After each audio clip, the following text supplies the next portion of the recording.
Welcome everybody to Extreme Off-Road Silly Bills, and today we're dealing with a 2008 Dodge Magnum SRT-8. Now this has 1,307 horsepower, 1,003 pounds-feet of torque from a now 7.7 litre twin turbocharged V12 engine. The car itself now has off-road tyres, all-wheel drive and off-road suspension, and it now weighs 3,773 pounds.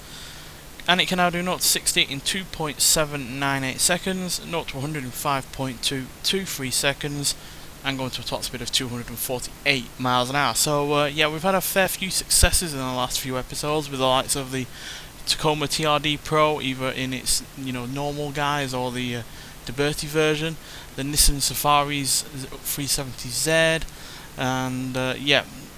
The likes of the Ford F-150 SVT Lightning was pretty decent because it got in the top 20. So yeah, but I'm not expecting this to be as good as those because it's got a bit of a weight issue on its go. Because yeah, it's weighing nearly 3,800 pounds, which is quite a lot for a car that is at the end of the day not an SUV, despite now having the off-road upgrades.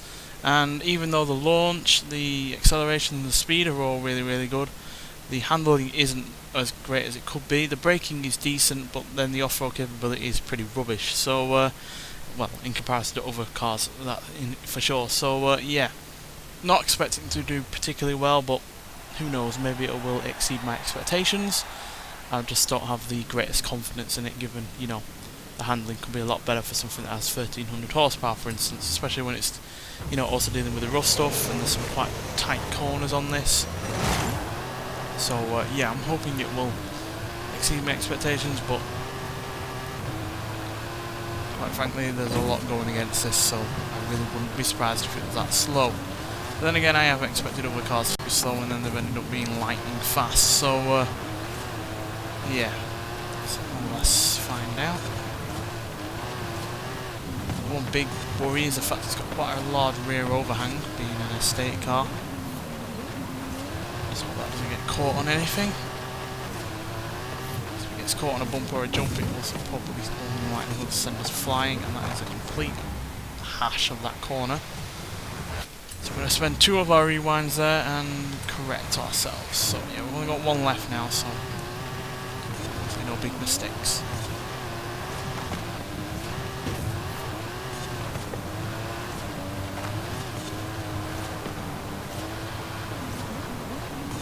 Getting up to a good rate of speed down there, but so we have to slow right the way down due to the momentum of the car with all of that weight.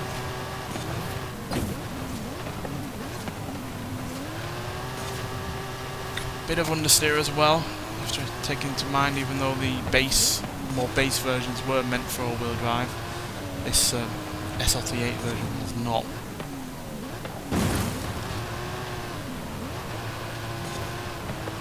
Considering the SRT-8 had way more power than any other version, we're talking about 85 extra horsepower, and therefore a different kind of setup when it comes to suspension and the handling. Yeah, the all-wheel drive system, no surprise, it's playing a little bit of havoc with the handling. But then you also got to take into account the much larger and heavier engine up front as well, so that can also play a role in that. Just about made that checkpoint, and that one. Feeling a little bit on the cumbersome side. Definitely feel its weight. Now granted, some SUVs do also weigh quite a lot, but they make up for that with their off-road capability. They have longer suspension travel, they're made for going off-road, made to have all-wheel drive. Whereas this isn't really made for any of that, whereas it still has quite a fair bit of weight going for it as well.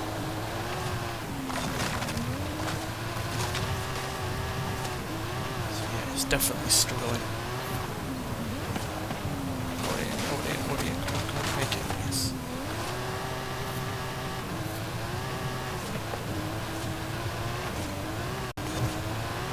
No doubt when you give it a fair bit of a straight, it's going to rocket off into a high rate of speed, but there's bits in between that are the main issues.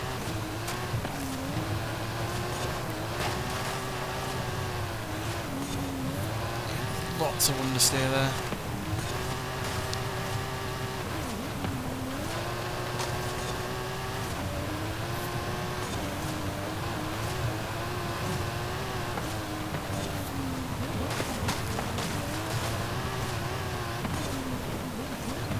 should make up a bit of time with the straight line speed that it has on the go, but not a lot, I don't think.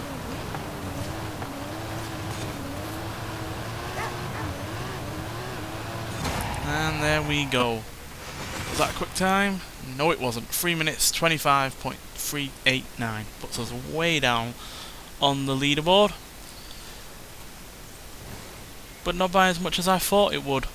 To be honest, I'm actually now realising how fast some of the cars have been on this game, on this series in particular, and that actually puts us in 12th place. I thought that was going to be a lot lower than that, to be honest, and that's actually faster than the likes of the Ford F-150 SVT Lightning, the Volkswagen Golf R, the more modern Audi TT RS, as well as the McLaren GT, and it's only less than 0.2 of a second off the GMC Jimmy, which is obviously a vehicle that is made for going off-road. So yeah, despite that not looking particularly fast, and didn't feel that fast at all, with a lot of the understeer really killing a lot of the speed, time-wise, that's actually done really rather well. So yeah, I was expecting it to be way down the leaderboard, but yeah, just turns out that maybe the straight line speed had a positive effect, more so than the understeer and the more cumbersome nature of the vehicle had a negative effect. So yeah, there we go. Absolute speed and, you know, huge amount of horsepower can at times make up for handling deficiencies, but not always.